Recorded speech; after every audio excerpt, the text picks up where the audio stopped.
F-Zero. Where to start? The original was a launch title for the SNES back in 1991, and is one of the all-time greats for the system. Now, I've already reviewed the original game, so let's fast forward to 2003, and we have F-Zero GX. Released on the Nintendo GameCube, this was, and still, is the last F-Zero game to ever be released. Huh? Yes. It's now 2014, and we haven't seen a new F-Zero in a decade. One of the greatest futuristic racing series ever, even just a racing series at this point, has all but been forgotten by Nintendo. And this wasn't one of their lesser known series like, say, Pilot Wings.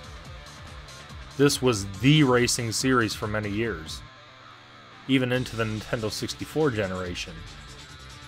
There have been other releases on separate platforms, but for me, the best example overall of what the series was capable of was F-Zero GX. Even after all this time, it still holds up beautifully, as does the original. Other releases, not so well. So, let's get into this review at Mach 10.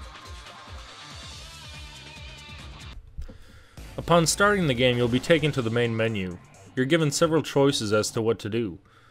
The Grand Prix returns, of course, as well as time trial, and other features such as a versus battle and story mode. Much like the other releases in the series, the Grand Prix is divided into different cups.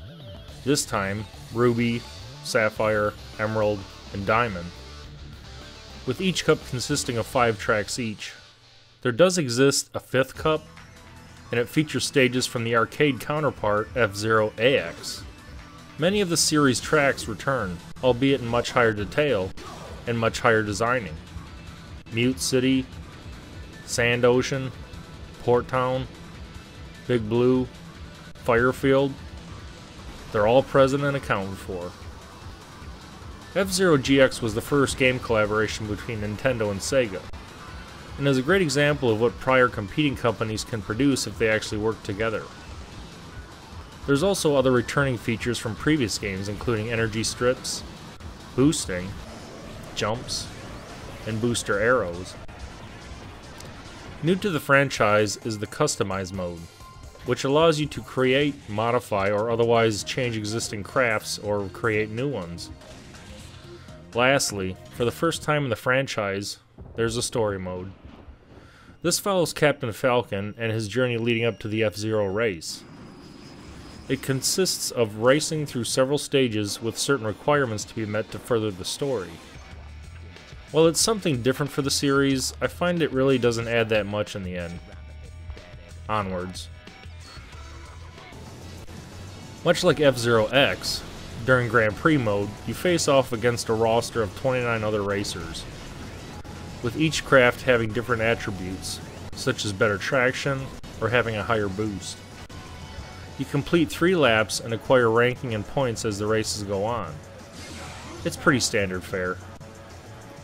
Even with 29 other vehicles, I usually use Fire Stingray, since that's the craft I've used since the original F-Zero. Let's talk about the visuals. They are stellar. From the crafts themselves, to the tracks, to the environments, to secondary effects as well.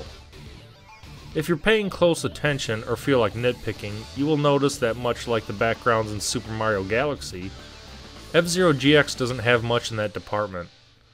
I would realistically assume it was kept to a minimum in order to save hardware resources. The GameCube did a pretty decent job of keeping the frame rate zipping along at a steady 60 frames per second, even during the most graphically heavy areas or where lots of the track twisting geometry is taking place.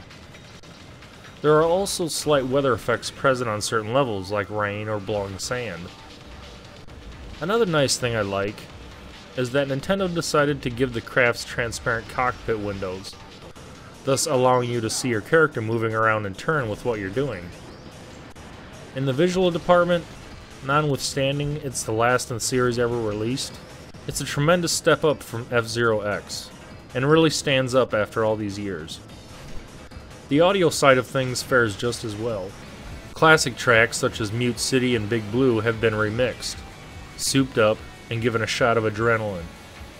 With a heavier influence on hard driving synth as well as electric guitars, many of the tracks fit well when you're screaming around the track at 800 miles an hour.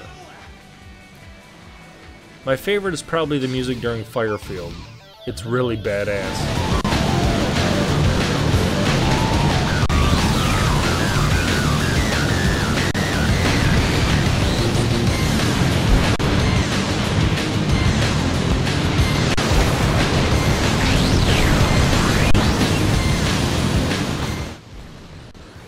Most of the other sound effects have also been improved thanks to the GameCube's updated hardware.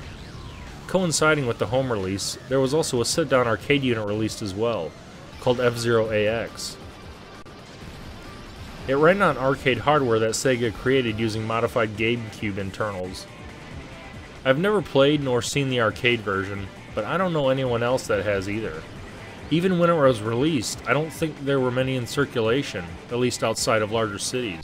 One of the cooler things about the arcade unit was that it actually had a slot for GameCube memory cards, so you could transfer saves and other data back and forth between it and the home console.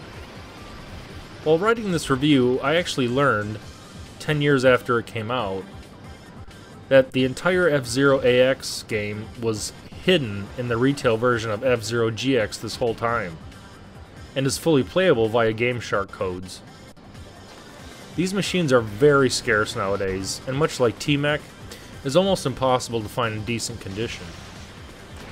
Overall, F-Zero GX is one of those special releases, in that, if it's going to be the last game in a series, then it's a good release to end on. Much like Dodonpachi's Saidai Aojo. It had everything that works, and pretty much fixed everything I considered a shortcoming in F-Zero X. It's not flawless, however. To be honest, I've never liked having such a huge roster of other hovercrafts to choose from. There was a certain skill level, a certain level of mastery of said craft when you only had 4 to choose from. You had to know the courses, correct handling, maybe some shortcuts. Now, if you're not doing well with a certain craft, you just pick another one and go from there. Also, there really is only about 7 or 8 environments in the game, and all the tracks are just redesigned based on the cup you're racing in. Oh, let's be honest. Green Plant is really Deathwind.